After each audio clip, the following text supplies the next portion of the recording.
Hello everyone, I am currently at Sindang Barang, a traditional village in Bogor, West Java, Indonesia. From here, I'm going to show you how culture, values and behaviors relate to sustainable development. More particularly, I focus on a new theme called cultural genetics, which shows the importance of the values and behaviors of our inherited cultures when it comes to defining our sustainable living.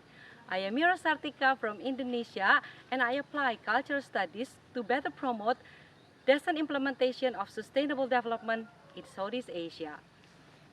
I am a researcher focusing on the links between cultural studies and the challenges of sustainable development. More concretely, I develop and test models within the cultural genetics framework. This is a holistic approach to the study of genetics that incorporates cultural studies in explaining the interlink between genetics, the environment, and society. Culture is officially acknowledged to be key in the Sustainable Development Agenda as declared by the United Nations.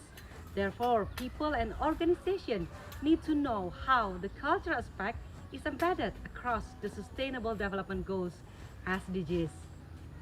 And for now, sadly, the review is simple. Culture is still poorly integrated into the SDGs, although culture is deeply integrated into the reality of our lives. In other words, culture is strongly influencing our daily life, but is still not considered as crucial for the sustainable development of the world. Indonesia, for example, is one of the most multicultural places in the world. We have more than 17,000 islands and more than 633 ethnic groups. For us, sustainable development is deeply linked with culture. My work then is to make sure that culture is taken into consideration in the sustainable development in my country. The first step in my work is to apprehend the purpose of culture. On that point, culture have always been a way for humans to live in harmony with the local natural environment surrounding them.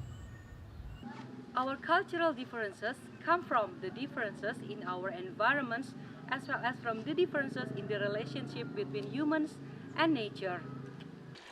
Based on that, we notice that local culture, even if they are slowly moving or transforming, tend to remain quite stable throughout the history of humanity.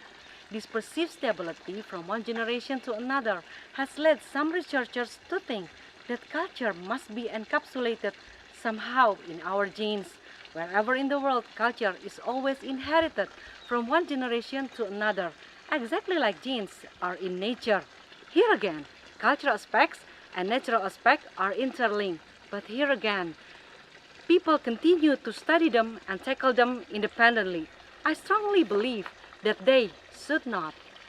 Why? Because to fully understand and improve our behaviors as part of and toward nature, which is the main objective nowadays, I believe that those behaviors should be analyzed from a cultural and genetic point of view. Concretely, what I do is try to determine what genes play a crucial role in the interconnection between the natural environment and the cultural aspects between humans and nature. For example, I found out that the Y chromosome has an interconnection with sea environment and more patriarchal societies. On the contrary, the mitochondrial DNA, mtDNA, has an interconnection to the land environments and more matriarchal society. This is what cultural genetics is all about. The intersection of studies between culture and genetics opens our horizon concerning our existence, our environmental threshold, and how this threshold is unconsciously planted in our genes generation after generation. My objective is to have an approach of cultural genetics that offers us a new perspective on what kind of sustainable development we should promote in harmony with our local natural environments and also ourselves.